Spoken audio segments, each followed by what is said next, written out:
Hello everyone, my name is Samuel Vasudevan, register number UR15CS067, and this is my C++ program where I'm going to explain the concept of operator overloading. So let's see what is it all about. So first, I have created a class called matrix, and in the private section I have initialized one two-dimensional array. Then I have initialized two variables of integer data type. Then in the public section I have declared one function called getData to get the values from the users. Then I have declared some functions.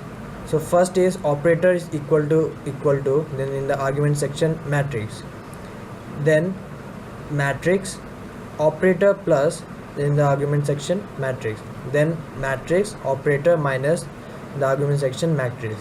Here the function definition name itself contains the operator, that is the plus sign, so it means the operator is being overloaded. So let's see the definitions of this function. So first we are checking whether the order of the matrix are same or not. So for that, let's see the definition of this function. If row is equal to centimeter dot row and column is equal to centimeter dot col, then return 1 or else return 0. Then let's see the definition of the second function, that is getData. So here through scope resolution operator we are defining the definition of this function. So here the user will enter the number of rows, the number of columns and the elements of the matrix. To display the elements of the matrix we are using here for loop. Then the third function comes, that is the addition of the two matrices. So here also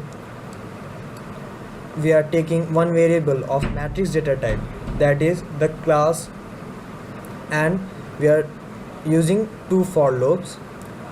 Then to dot operator we are accessing the row and column part that was declared in the private section of the class matrix.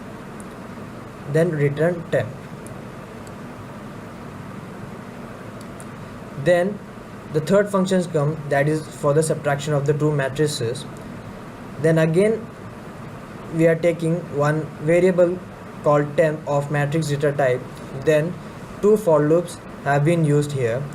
Then temp dot m I then j is equal to m of I and j minus sm dot m of I and j. Then again through the dot operator we are accessing these variables. Then return temp.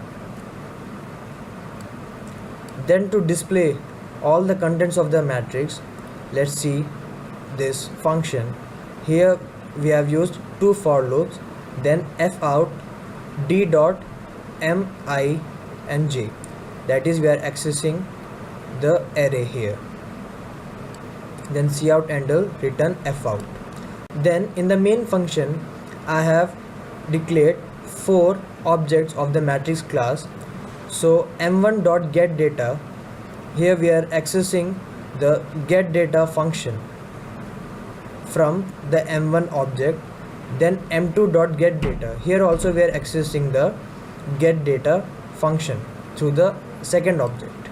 Then we are checking if m1 is equal to m2, then the m3 will hold the value of m1 and m2 after addition, and m4 will hold the value of m1 and m2 after subtraction. So that cout is addition of matrices, the result will be displayed, and the subtraction of matrices, the result will be displayed. And then in the else part, cout order of the input matrices is not identical, then return 0. So let's see the output of this program. Here it's asking to enter the number of rows.